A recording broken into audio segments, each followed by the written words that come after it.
644 kg di cocaina nascosta tra sacchi di caffè destinati alla Spagna. Si tratta di uno dei più grandi sequestri di droga degli ultimi 10 anni effettuati dalla Guardia di Finanza di Livorno.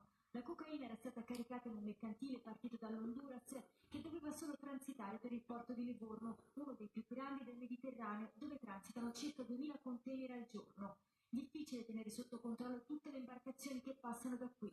Per questo la criminalità organizzata spesso sceglie il mare per i propri traffici.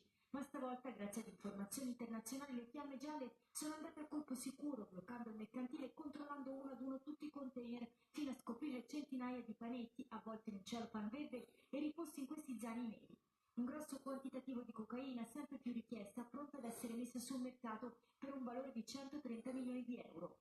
La droga era stata messa in questi enormi sacchi bianchi contenenti caffè, ordinati da un'azienda di Madrid, azienda probabilmente all'oscuro del traffico. 582 panetti distribuiti tra 23 borsoni, un quantitativo di cocaina enorme. Basti pensare che corrisponde al doppio di quello sequestrato dalle fiamme gialle di Livorno nel 2018 tra marijuana, eroina